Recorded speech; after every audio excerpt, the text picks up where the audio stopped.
नमस्कार, मैं हूं आपके साथ पूर्वी राय और आप देख रहे हैं MP first news. Shanishchari Amavasya पर उज्जैन में केडी पैलेस पर शिप्रा नदी पर बने 52 कुंड में बुरी आत्माओं से मुक्ति पाने के लिए लोग डुबकी लगाने पहुंचे। तो वहीं इंदौर रोड स्थित शनि मंदिर में दर्शन के पहले शिप्रा नदी में बड़ी संख्या में लोगों ने आस्था का नहान किया और यहां पर अपने जूते चप्पल छोड़कर घर लौट गए। उज्जैन से करीब 7 किलोमीटर दूर केडी पैलेस 52 कुंड पर भूत प्रेत से मुक्ति पाने वाला का भयावह नजारा देखने को मिला। बुरी आत्माओं से मुक्ति मान्यता को लेकर श्रद्धालु खुद को और अपने परिजन को 52 कुंड में डुबकी लगा रहे थे। इस बीच महिलाएं पुरुष सभी ने अमावस्या के पर्व पर तर्पण कर शिप्रा नदी में डुबकी लगाकर पुण्य कमाया। बूढ़ी अमावस्या पर 52 कुंड की मान्यता है कि जिस पर भी बुरी आत्मा का साया हो और वो एक बार 52 कुंड में से सूर्य कुंड और ब्रह्म कुंड में भूतड़ी अमावस्या पर डुबकी लगाकर नहान कर ले तो उस पर से सभी प्रकार के कष्ट दूर हो जाते हैं। इसी के चलते आज लाखों की संख्या में श्रद्धालु शिप्रा नदी में स्नान करने के लिए पहुंच रहे हैं। इस साल पितृपक्ष में शनिवार और अमावस्या को योग बनाए। शनिवार की अमावस्या का महत्व काफी अधिक होता है। इस दिन विशेष धर्म कर्म पकड़ने की परंपरा है। साथ ही शिप्रा नदी में स्नान करने के लिए भी श्रद्धालु बड़ी संख्या में पहुंचते हैं। इस दिन शनिदेव को तेल चढ़ाए, पीपल की पूजा करें और जल व दूध चढ़ाकर साथ परिक्रमा करें। रामघाट के साक्षी पुजारी पंडित लोटा गुरु एवं अजय जोशी ने जानकारी देते हुए बताया कि अगर पितृपक्ष में किसी की श्राद्ध करना भूल गए हैं तो उसका श्राद्ध अमावस्या पर किया जा सकता है। इस दिन परिवार के सभी ज्ञात और अज्ञात पितरों के लिए श्राद्ध कर्म करने की परंपरा है। अमावस्या पर पितरों के लिए पके हुए चावल, काले तिल मिलाकर पिंड बनाए जाते हैं। श्राद्ध कर्म के बाद इन पिंडों को नदी में प्रवाहित किया जाता है। घर में पितरों के धूप ध्यान करना चाहिए। गोबर से बने कंडे के उपले जलाकर उस पर गुड़ और घी से धूप देना चाहिए। यहाँ पर आज शनिश्चरी अमावस्या है और राम घाट पर आप देख रहे हैं कि आज शनिश्चरी अमावस्या है और यहाँ पर आज पितृपक्ष की भी लास्ट अमावस्या है और कल से नवरात्रि प्रारंभ होगी। आज श्रद्धालु जन अपने समस्त भूले भटके एकोत्तर पीढ़ी के पितृहोनों का यहाँ पर जलदान दे रहे हैं, पिंडदान दे रहे हैं और उनकी आत्म शांति के लिए यहाँ पर पितृ तर्पण कर रहे हैं, पिंडदान कर रहे हैं। और जो भी आज श्रद्धा से शिप्रा नदी के अंदर अपने पितरों के निमित्त 5 दीप दान करेगा और पीपल के अंदर थोड़ा दूध और चावल शक्कर चढ़ाएगा और एक दीपक प्रज्वलित करेगा तो उनके पितरों का आशीर्वाद उन पर सदा बना रहेगा और उनकी गति मुक्ति को प्राप्त होगा। घर में सुख शांति रहेगी और रोजी रोजगार में बरकत होगा और बाबा महाकाल और शिप्रा माता का आशीर्वाद उन पर सदा बना रहेगा। पंडित लोटा गुरु नाम। अश्विन मास कृष्ण पक्ष के दिन आज शनिचरी अमावस्या 16 दिन पितरों का यहाँ पे तर्पण होता है। रामघाट पे स्वयं रामचंद्र जी ने अपने पिताजी दशरथ जी के पिंडदान किए थे। आज शनिचरी के दिन विशेष महत्व है। कोई भी व्यक्ति यहाँ रामघाट पे पिंडदान तर्पण काल सर्पण करता है तो उसको 7 पीढ़ी तर जाती है पितरों की। विशेष पूजन अभिषेक हो रहा है। यहाँ माँ का तर्पण लोग पिंडदान कर रहे हैं। शनि की 7.5 के लिए भी यहाँ पे शनि मंदिर है जो राजा विक्रमादित्य द्वारा स्थापित किया गया था। जो भी व्यक्ति आज पूजन शनि महाराज का भी करता है कि 7.5 उतर जाती है और साल भर तक शनि की कृपा बनी रहती है। शिप्रा का विशेष महत्व है। तिल भर बड़ी होने के कारण यह विशेष महत्व है।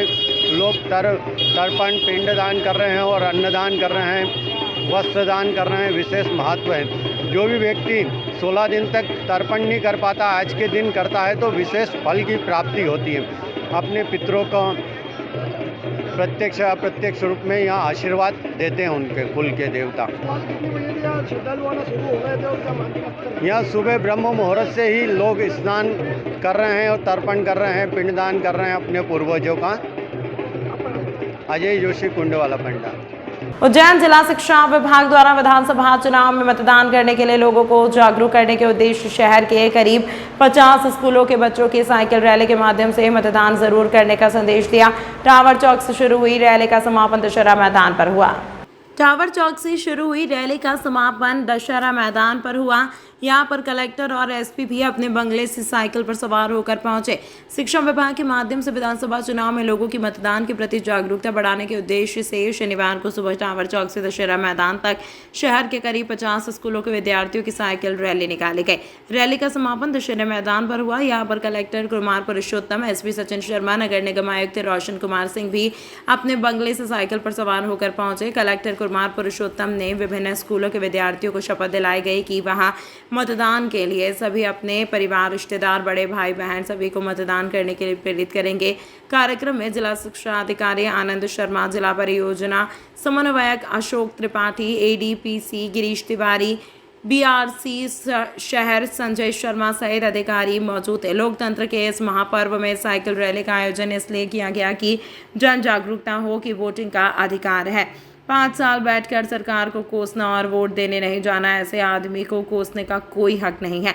अगर आपके पास मताधिकार है तो उसका उपयोग करो। रैली के बाद आप सब घर जाएंगे तो वोटिंग 17 नवंबर को होना है। आप सभी अपने माता पिता, बड़े भाई बहन, रिश्तेदारों, पड़ोसियों को सब जागरूक करें। कहें कि यही मौका जब आप अपने मन की सरकार चुनते हैं, इस अधिकार को खोए नहीं। कल से नवरात्र का पर्व शुरू हो रहा है, ऐसे में बाजार भी माता की आकर्षक मूर्तियों से सजने लगा है। 150 रुपए से लेकर 10,000 तक की मूर्तियां मार्केट में पहुंच गई हैं। स्थित देवास गेट पर मालती मूर्ति कला केंद्र के कलाकारों ने कई प्रकार की आकर्षक मूर्तियां बनाई गई हैं, जो उज्जैन ही नहीं, उज्जैन के आसपास कई गांव के पहुंचाई जाएगी। दुकान के संचालक चंद्रशेखर कुरील ने जानकारी देते हुए बताया कि नवरात्र पर्व शुरू होने के चलते हमारे कलाकारों द्वारा माता के अलग अलग रूपों में मूर्तियां बनकर तैयार की गई हैं। हमने मूर्ति बनाने वाले से जब चर्चा की तो उन्होंने कहा कि माता की मूर्ति बनाने में करीब 6 दिन का समय लगता है। 50 साल से इनका परिवार माता की मूर्ति बनाने का काम करता है। पीओपी और मिट्टी दोनों ही प्रकार की मूर्तियां कलाकारों द्वारा तैयार की जाती हैं। करीब 6 दिन में एक मूर्ति तैयार होने के बाद मार्केट में पहुंचने से पहले उन्हें रंगा पुताई और वस्त्र धारण कर तैयार किया जाता है। कारीगर ने बताया कि इस बार पंचमुखी हनुमान और 2 शेर के रथ पर सवार माता का विशेष श्रृंगार किया गया है। हम आपको बता दें कि कल से 15 अक्टूबर को घट स्थापना के साथ नवरात्रि शुरू हो रही है, जो कि 23 तारीख तक रहेगी। 24 को दशहरा बनेगा। इस बार भी अंग्रेजी तारीखों और तिथियों का तालमेल बना रहेगा। इससे शक्ति पूजा के लिए पूरे 9 दिन मिलेंगे। सब प्रकार की मूर्तियां हैं, छोटी से लेके 150 रुपये से लेके और जो है 5,000 रुपये तक की मूर्तियां हैं। उससे बड़ी फिर 10,000 की है। काली माँ की भी जो है 6 फीट की मूर्ति बनी हुई है। उससे छोटी जो है 2 फीट की है, उससे छोटी 1-1 फीट की भी है। सब प्रकार के निर्माण करते हुए इतने समय हो गया है। अभी 50 साल हो गए हम लोगों को यहाँ सेवा करते करते। एक मूर्ति बनाने में कितना टाइम लगता है? एक मूर्ति बनाने में कम से 5 से 6 दिन लग जाते हैं। छोटी साइज होती तो वो 3-4 बन जाती है। बड़ी साइज में जो है 6 दिन 7 दिन, और बड़ी साइज अगर अपने को 10 फीट 15 फीट 20 फीट चाहिए तो उसमें 8 दिन 10 दिन लग जाते हैं करीब। कितनी बड़ी टीम लगती है पूरे काम के लिए आपकी? 5-7 लोग हैं, सब बिड़ते हैं, एक साथ ही काम करते हैं। कोई घास बांधता है, कोई किसी प्रकार से करता है, कोई पीओपी का काम करता है, कोई मिट्टी का काम करता है। सब अलग अलग प्रकार से सब कलाकार अपने हिसाब से काम करते रहते हैं। कहाँ पर जो जाती है आपकी मूर्तियाँ यहाँ से? कहाँ? यहाँ से सब अपने नलखेड़ा, आगर, होशंगाबाद और क्या नाम से अपने रतलाम, नागदा, खाचरोद, ये सब जगह अपनी मूर्तियाँ जाती हैं। तराना खास रूप पर क्या किस रूप में मूर्ति बनाई है क्या आपने? एक मूर्ति बनाई है जिसपे पंचमुखी बजरंग व हनुमान जो अपने ये शंकर जी बैठे हुए हैं, जिनमें उनके नागराज हैं, और दूसरी जो है एक रथ पे बैठी हुई है माता जी, जो 2 शेर लेके जा रहे हैं। ये नया निर्माण है इसमें, और छोटी साइज में बनाई है।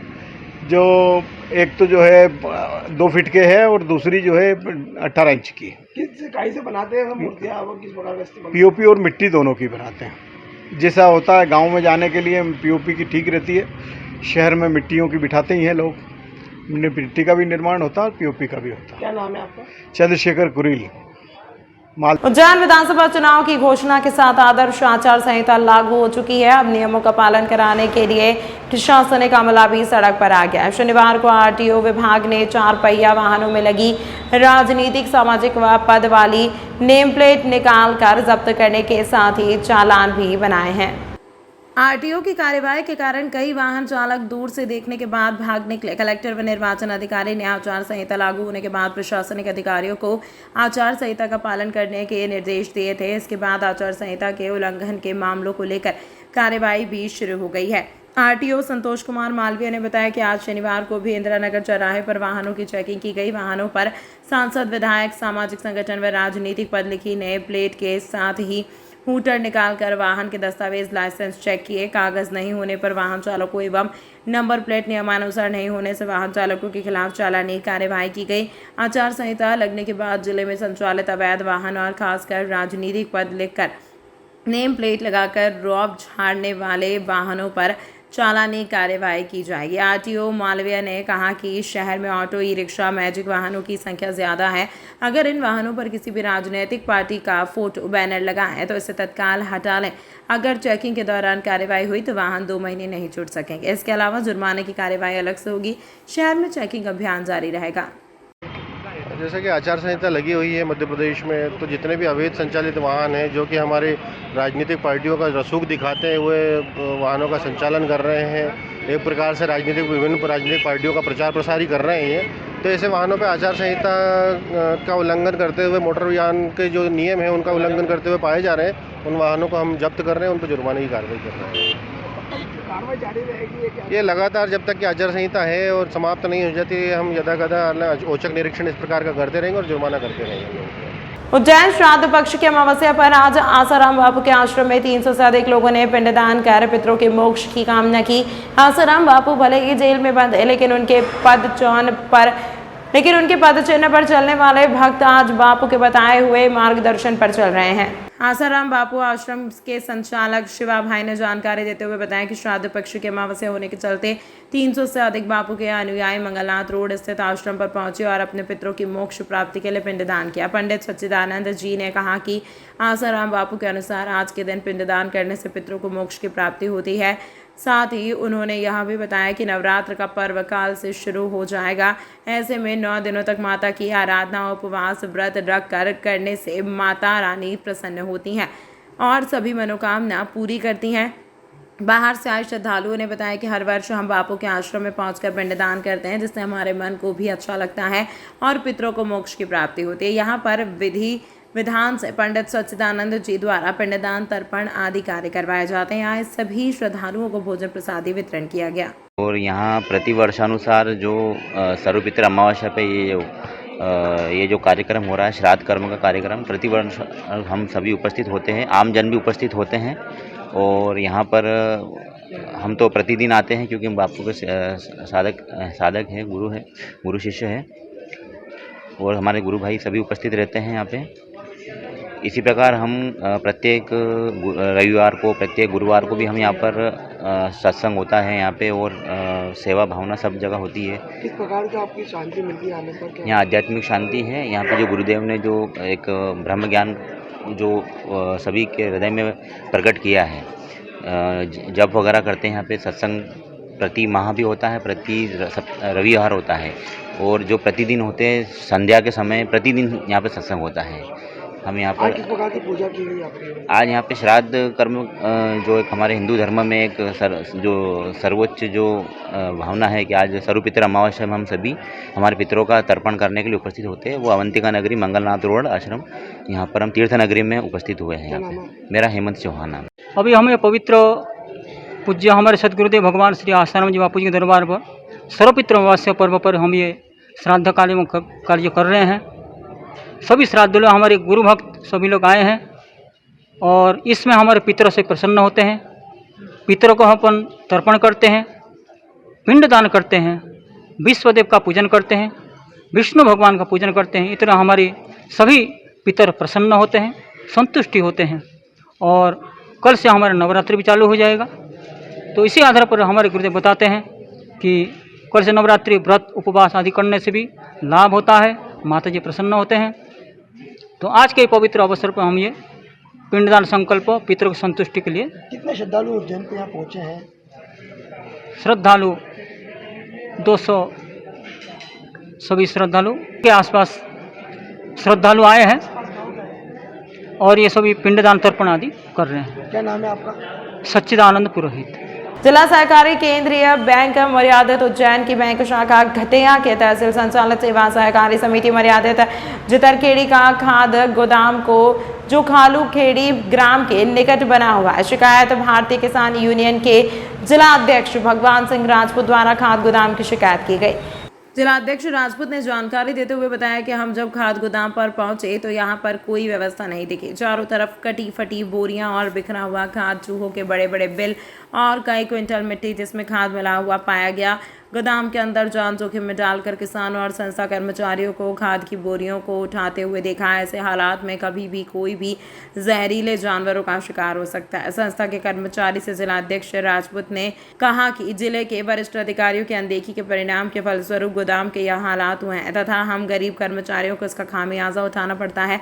सहकारिता के वरिष्ठ जिला अधिकारी एवं प्रशासक जिलाधीश महोदय से गोदाम का अविलंब कायाकल्प करने की मांग करते हुए चेतावनी दी है कि अगर 7 दिन के भीतर खाद गोदाम की हालत नहीं सुधरते हैं तो भारतीय किसान यूनियन जिला इकाई उज्जैन द्वारा आंदोलन एवं प्रदर्शन किया जाएगा। सुधार लेंगे। ये हमारा गोदाम में गेहूँ भरे थे उपार्जन के, अब गेहूँ खाली हुए। उसके बाद हमने सूचना थोड़ी बहुत सुखिया साहब को दी थी कि ये गोदाम को ठीक कराया जाए, पर अभी तक उसका ठीक नहीं हुआ है और चूहे ने पूरा गोदाम को खोद दिया है, बोरियों में सब काट दिए और हम ये क्या कर सकते हैं, हमें ये जेब से ही पैसे भरना पड़ता है। किसान यहाँ पर खाद लेने आता है तो फटी पुरानी बोरी, टूटी फूटी, बिखरा हुआ खाद लेता है क्या? नहीं लेता है। तो फिर इस नुकसान का मालिक कौन, जवाबदेह कौन है? ये हम पे ही रहता है। नहीं तो आप गरीब लोग हो, कर्मचारी हो, है ना, थोड़ी थोड़ी तनख्वाह पर काम करते हो, तो आपके सिर पर अगर ये नुकसान आता है तो क्या जिले के वरिष्ठ अधिकारियों को आपने कभी लिखित में दिया कि साहब हम गरीब के मारे जाएंगे? अभी तो नहीं दिया, आप देंगे उनको। आपको देना चाहिए ना। गोडाउन की दशा, जो ये हालत बिगड़ रहा है, इसकी सूचना राइटिंग में आप अपने सेक्रेटरी साहब से बोल करके संस्था के लेटर पैड पर आप जिला कार्यालय भिजवाइए, हम आपकी पूरी मदद करेंगे, है ना। और ये जो नुकसान दिखाई दे रहा है ना, ये आपके सर पर नहीं आएगा। धन्यवाद। तमाम महत्वपूर्ण खबरों के लिए देखती रहिए MP फर्स्ट न्यूज़।